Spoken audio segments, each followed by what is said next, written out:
Hello, and welcome to this episode of the Northwood Podcast. I'm your host, Heath Jones, pastor of Northwood Christian Church in Indianapolis, Indiana. This podcast covers some of the topics that we talk about at our church, and we are so grateful to have it produced by the All Indiana Podcast Network.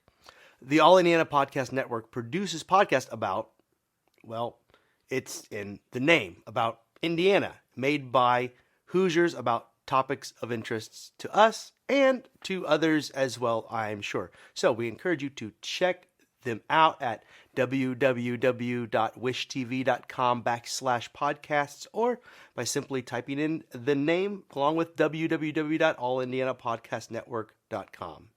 www.allindianapodcastnetwork.com. And I'm confident that you can find something there for you. Now, if you'd like to contact our church, where I pastor, Northwood Christian Church in Indianapolis, or me as pastor, you can write into us. You can write into our office at admin, ADMIN, at indncc.org. If you'd like to receive our emails or more information, or you can write me directly at Heath, that's my name, HEATH, at ndncc.org. If you'd like to get to know me or to simply talk to a pastor. Lastly, please like this video, leave a comment, follow or subscribe to this video or podcast by whatever way that you access it. These points of engagement should boost and promote our efforts. That's the way the internet works. The algorithms work. They'll direct more people to our channel, to our podcast. So please feel free to help us out. Now, we're about to go over a fairly well-known, but sometimes divisive passage from the Bible. But first, here are some ads for our podcast audience. And we're back. As I was saying, we're about to go over a very well-known passage, but it's sometimes divisive. We'll talk about that in a moment. It's found in the Gospel of John, in chapter 14, verses 1 through 7. That's John chapter 14, verses 1 through 7. And here goes. Do not let your hearts be troubled. Believe in God. Believe also in me. In my Father's house there are many dwelling places. If it were not so, would I have told you that I go to prepare a place for you? And if I go and prepare a place for you, I will come again and will take you to myself, so that where I am, there you may be also. And you know the way to the place where I'm going. Thomas said to him, Lord, we do not know where you are going. How can we know the way? Jesus said to him, I am the way and the truth and the life. No one comes to the Father except through me. If you know me, you will know my Father also. From now on, you do know him and have seen him. There are two directions I could take with this, but continuing on the themes we've been talking about, I'd like to focus on the intimacy that's described here in this passage. Intimacy between God and all the people who live in God's house. So more on that in a moment. But first, I'd like to talk a bit about that second direction that I could have taken this, because I think that it informs the first. I'd like to talk about the last two verses that we read today. The first half of this, actually the first three verses, about in my Father's house there are many dwelling places or mansions. It's a fairly well popular text, but verses 6 and 7 that come immediately after it as part of that conversation are also quite well known for other reasons that we'll get to. They've been used, especially verse 6, to narrowly define God and God's grace.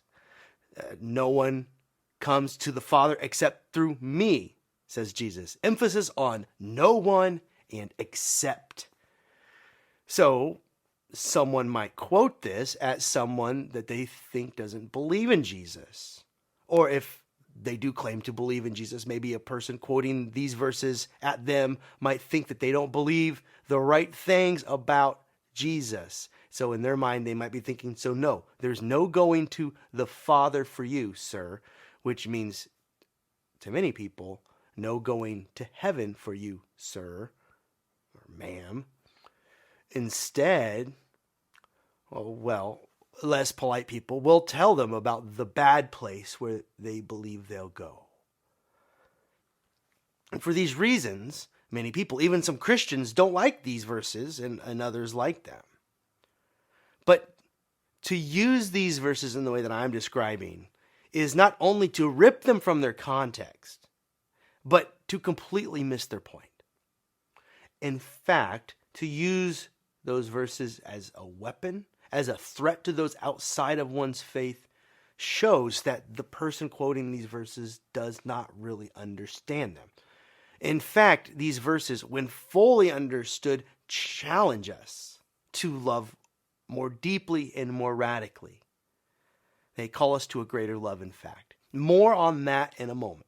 But first, let's go back and consider the first few verses 1, 2, and 3, and then a little after, and talk about the other direction that I've chosen to take this message. Remember how I said that the first 3 verses describe the intimate relationships that we hope to share with God and others. So hear those again. Well-known words. Jesus talking to his disciples just after he has talked about leaving them, and they're very troubled and concerned about this. And so to assuage their anxiety, he says, "Do not let your hearts be troubled. Believe in God. Believe also in me. In my Father's house there are many dwelling places. If it were not so, I would have told you that I go to prepare a place for you. And if I go and prepare a place for you, I will come again and take you to myself, so that where I am, there you may be also."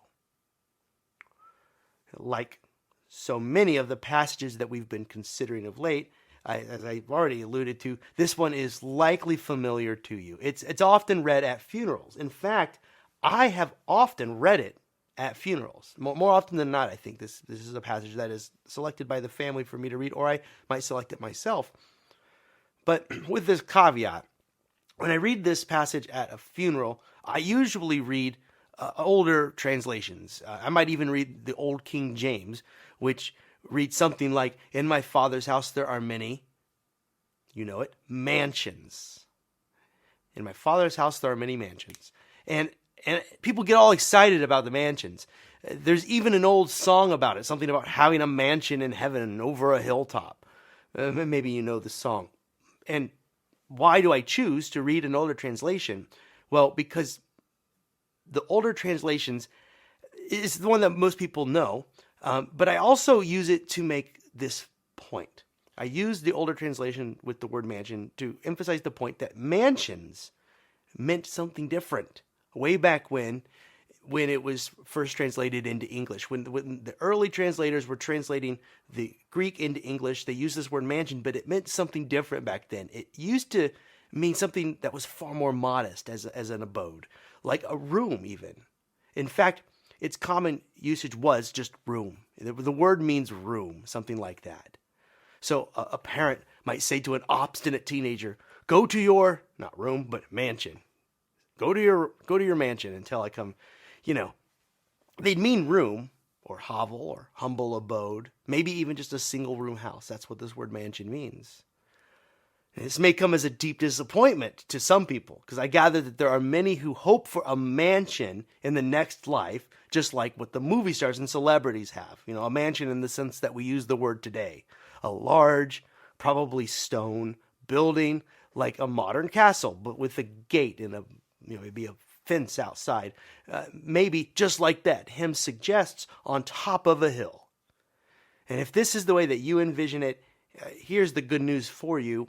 No one knows what the next life may be like. Not really. What we have in the scriptures are the best metaphors and allegories to help us understand what it is like to be with God after we die. But no one knows the truth with certainty. Maybe you'll get your mansion in the modern sense. Who knows? It seems to me, though, that these may be the imaginings, the dreams of, our consumer culture run amok. For me, personally, this vision for a future is not very inviting. A large house for each and all of us. A huge house all to myself where I can wave from the distance at my friends and relatives who live in the mansion on the next hill. And that dream, again, personally speaking, strikes me as cold, isolating, and lonely. The good news is, at least from my perspective, this sort of future isn't what is meant here at all. Remember, mansions means rooms in its earlier usage. In my Father's house, there are many rooms. Could be another way to say it. Or dwelling places, as today's translation puts it. Rooms. What's being described here is a house that God lives in with many rooms where the children of God live. That means you and me. And presumptively, these rooms open to a common space where we will commune with one another. Here is described an intimate dwelling place, God's very house, where humanity can live peacefully with one another and with God. One would be closer to the truth here to envision a home, an actual and real home. A place of safety that brings us together, the place where we find rest, the place where we break bread with others. So now I'm imagining leaving my room in God's house on any given day to join the others just outside. Here is a place that is home for us all. One disciple, Thomas, he wants to be sure after hearing about this that he can find the way to this place that Jesus is describing. And that's in verse 5 where he poses the question. And the answer to this question is that infamous John 14:6 that we were talking about the first part of this message, where Jesus says that I am the way, the truth, and the life. No one gets there except by me. And here's where we get into all the trouble and confusion. And here's what you need to know. When Jesus says that he is the way to his Father's house, that's God's house in verse 6, he is not suggesting that unless you get some of the doctrines straight, you won't get your mansion. Or if you get your theology nailed down, you won't get your mansion. I mean, how transactional would that be if we really stop to think about it? So, no, he's saying that if you want to dwell in a place where God's love has brought us together under one roof, in God's house, then you had better learn the way of Jesus, to embody the way of Jesus. You'll need to think and to live like him to be comfortable there. And the way of Jesus is grace, forgiveness, and radical acceptance of others, especially those who are marginalized and underprivileged, or as Jesus put it in his time, the least and the last, or the least of these, or sometimes the lost, or other times just the poor. And Jesus says in verse 3 that it's his desire to take us to that place to dwell with him and with God. He embodied the way to this place. Jesus embodied in his person the love that is the way to his Father's house. And he showed us what it looked like to belong in God's house. And this is why Jesus said in verse 7 that if we know Jesus, then that is in a way to know God.